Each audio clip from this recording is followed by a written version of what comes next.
Moraes. E é claro, a gente já sabe que se houver divergência vai ser num ponto ou em outro, mas eu quero chamar a Camila, que está com a gente, para também falar sobre esse assunto. Camila Xavier, nossa repórter, que está lá no Supremo Tribunal Federal. Camila, muito boa tarde.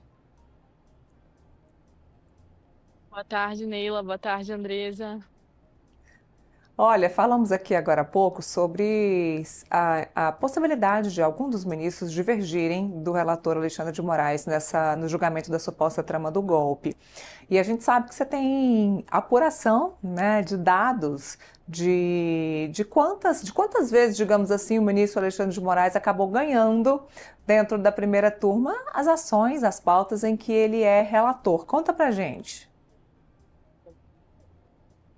Então, Neila, na verdade, ele venceu em 99% das vezes, porque como vocês falaram, é comum entre o divergir em um ponto ou mais divergir de forma completa, em que ele saia totalmente vencido, foram apenas casos de mais de 600. Então, em 99%, o voto dele acabou sendo o voto vencedor, os ministros votaram.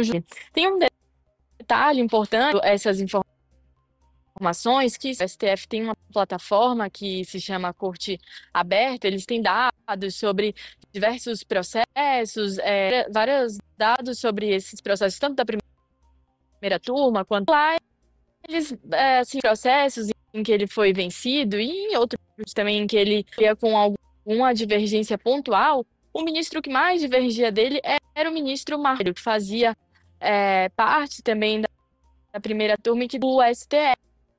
Agora, sem o ministro Marco Aurélio, muitas vezes ele é de fato o vencedor e não tem sequer um contraponto ali. Como você estava falando, Neila, existe a expectativa de que talvez o ministro Fux poderia de algum ponto, mas pelo menos o que a gente tem de dados dessa análise histórica, análise desde que o ministro de Moraes entrou no STF, e nesses casos ele relatou, que ele foi o revisor dos casos, ele de fato sai como. Só um ponto que eu tenho que trazer é que essa análise são de casos que tem alguma questão que tem a ver com direito penal, processual penal, constitucional, que são temas que se ligam de alguma maneira com o que vai ser julgado a partir de amanhã, que é da suposta trama penal, processo criminal.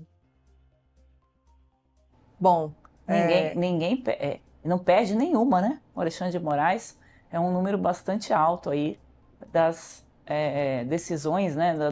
Das relatorias que ele fez e que o plenário concordou com ele ali. Então a gente já sabe o desfecho dessa história. Nem precisava muito dos dados, né, Camila? Porque a gente já está acompanhando as manifestações do Alexandre de Moraes.